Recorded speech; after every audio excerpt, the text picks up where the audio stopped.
स्वाध्याय इयत्ता 7वी विषय इतिहास पाठ 10वा मराठ्यांच्या सत्तेचा विस्तार. 1. म्हणजे काय? 1.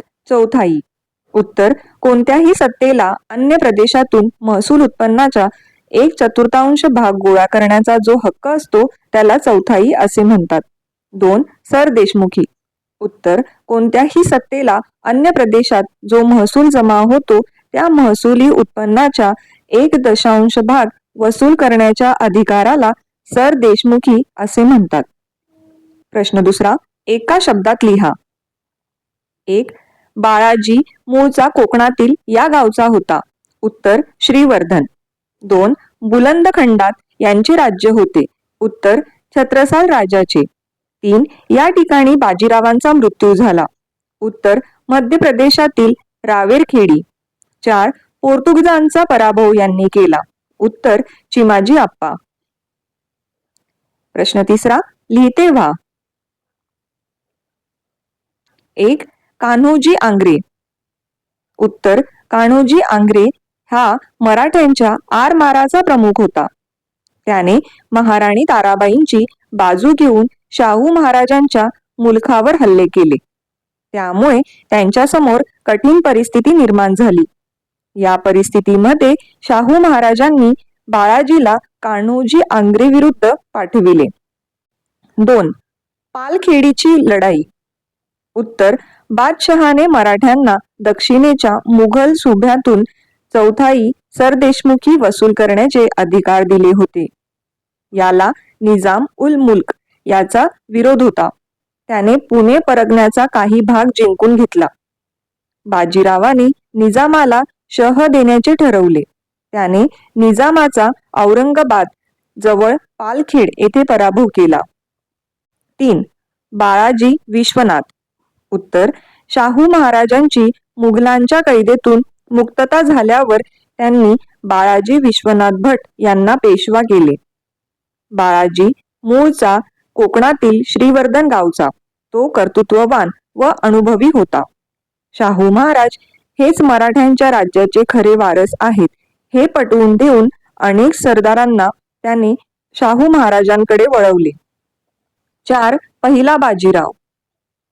शाहू महाराजांनी बाळाजी विश्वनाथांच्या मृत्यूनंतर त्यांचा मुलगा बाजीराव पहिला यांची इसवी सन 1720 मध्ये पेशवेपदी नेमणूक केली.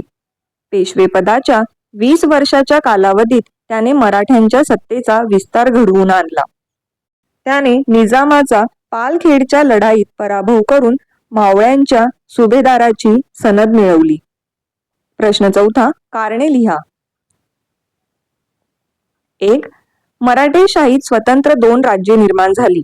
उत्तर: मुघलांच्या कैदेतून सुटलेल्या शाहू महाराजांनी मागणी केलेल्या छत्रपती पदावरील हक्क ताराबाईंनी अमान्य केला. त्यामुळे शाहू महाराजांनी खेड येथे त्यांचा पराभव करून सातारा जिंकला व स्वतःच राज्याभिषेक करून घेतला. ताराबाईंनी शाहू महाराजांशी असलेला आपला विरोध पुढे चालू ठेवून पन्हाळगडावर आपला मुलगा शिवाजी दुसरा यास छत्रपती म्हणून घोषित केले व दुसरी स्वतंत्र गादी निर्माण केली. त्यामुळे मराठेशाहीत स्वतंत्र 2 राज्ये निर्माण झाली. 2. आझमशहाने छत्रपती शाहू महाराजांची कैदेतून सुटका केली. उत्तर: औरंगजेबाच्या मृत्यूमुळे दिल्लीच्या गादीसाठी त्याच्या मुलांमध्ये संघर्ष सुरू झाला. दक्षिणेत असलेला शहाजादा आझमशहा गादी मिळवण्यासाठी उत्तरेकडे निघाला. आझमशहाला असे वाटले की कैदेत असलेला शाहू महाराजांना मुक्त केल्यास महाराणी ताराबाई व शाहू महाराज यांच्यात छत्रपतींच्या गादीसाठी कलह होईल. त्यांच्यातील संघर्षामुळे मराठ्यांचे सामर्थ्य कमी होईल म्हणून आझमशहाने छत्रपती शाहू महाराजांची कैदेतून सुटका केली. 3. दिल्ली दरबाराला मराठ्यांच्या सहाय्याची गरज होती. उत्तर: औरंगजेबाच्या मृत्यूनंतर दिल्लीची मुघल सत्ता कमकुवत झाली होती.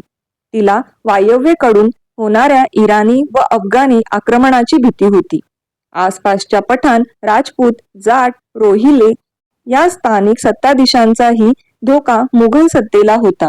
दरबारात चालणारी स्पर्धा व संघर्ष यामुळेही ही सत्ता आतून पोखरली गेली होती. म्हणून दिल्ली दरबाराला मराठ्यांच्या सहाय्याची गरज होती. असेच व्हिडिओ पाहण्यासाठी आपल्या जीवनीस पेज या चॅनलला अवश्य सबस्क्राईब करा व शेजारील दिलेल्या बेल आयकॉनला देखील क्लिक करा, जेणेकरून आमचे लेटेस्ट व्हिडिओ सर्वात अगोदर आपल्यापर्यंत पोहोचतील.